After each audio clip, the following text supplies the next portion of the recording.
जिसने संघर्षों के बीच भी अपने गौरव को जिंदा रखा, जिस माटी ने वीरों की गाथाएं लिखी, जिसने हर दौर पर अपनी नई कहानी रची, आज उसी भारत की गौरव गाथा मैं सुनाने आई हूँ। मैं भारत की बेटी हूँ, भारत के स्वर्णिम अतीत, गौरवशाली वर्तमान, उज्जवल भविष्य की बात करने आई हूँ, उज्जवल भविष्य की बात करने आई हूँ। परम माननीय मुख्य अतिथि आदरणीय गुरु जी और मेरे प्यारे देशवासियों, आप सभी को स्वतंत्रता दिवस की हार्दिक शुभकामनाएं। मैं देश प्रेम और राष्ट्र निर्माण के उपलक्ष्य में अपने कुछ विचार आप सभी से साझा करना चाहूंगी। जैसे कि हम सभी जानते हैं कि जब हमारा देश आजाद हुआ था तब हमारी लड़ाई सिर्फ विदेशी युद्धों से थी। उस समय हमारे वीर जवानों और क्रांतिकारियों ने अपना सर्वस्व देश के लिए निछावर कर दिया था।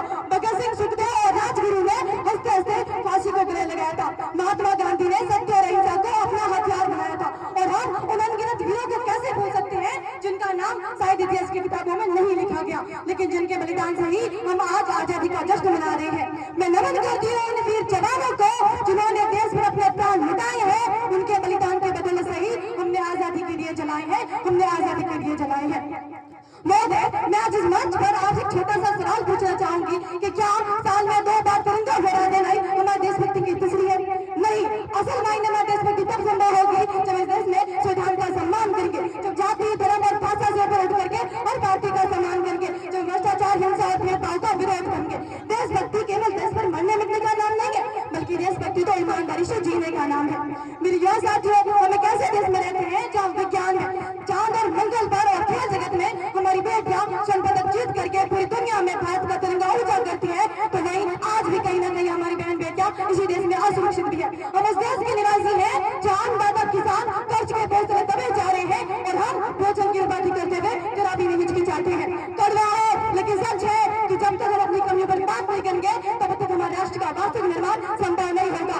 हमारी संस्कृति, हमारी सभ्यता को दुनिया ने शीश नवाया है, तो क्यों आस्था के नाम पर हमने अंधविश्वास बनाए हैं? और मेरे विचार में हमारा राष्ट्रमान तब संभव होगा जब देश में महिलाओं की पूजा नहीं, उनकी इज्जत की जाएगी। हमारा राष्ट्रमान तब संभव होगा जब जाति का अनुरक्षण नहीं, बल्कि सामाजिक सशक्ति की बात की जाएगी। हमारा राष्ट्रमान तब संभव होगा जब स्वच्छ अभियान में केवल सरकारी नहीं, बल्कि सड़क पर चलने वाला हर नागरिक हाथ मिलेगा, स्वच्छ बात को दिल से अपनाएगा। असल मायने में हमारा राष्ट्रमान तो तब संभव होगा जब एक गरीब बच्चा मध्याह्न भोजन के लिए नहीं, बल्कि ज्ञान अर्जन के लिए सरकारी स्कूल की चौखट पर कदम रखेगा। और हमारा राष्ट्रमान तब तक संभव नहीं होगा जब तक व्यक्ति नैतिक रूप से सटीक, चातुर से पास्ट, मानसिक रूप से दिवालिया, धार्मिक रूप से अंधा, राजनीतिक रूप से गंदा, शैक्षिक मान्य मूल्यों के आग्रह में छिन प्रबंध में अखंड बात को खंड करता रहेगा, तब तक हमारा राष्ट्रमान संभव नहीं होगा। बड़ी बड़ी बातें नहीं, छोटी छोटी कोशिशें करनी होगी, क्योंकि ठोकर हमें पहाड़ों से नहीं पत्थरों से लगा करती है, पत्थरों से लगा करती है। और मैं सल्यूट करना चाहूंगी सड़क पर दिन रात हमारे रक्षा के लिए खड़े और उस जवान को, इस देश की पुलिस,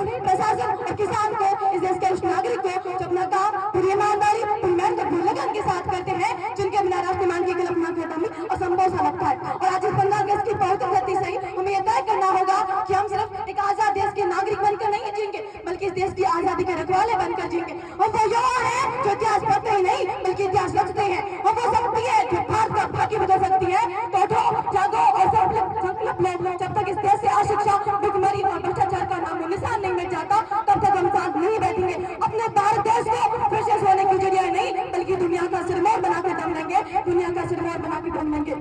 अंत में अपनी वाणी को विराम देते हुए इतना कहना चाहूंगी कि लहू का हर कतरा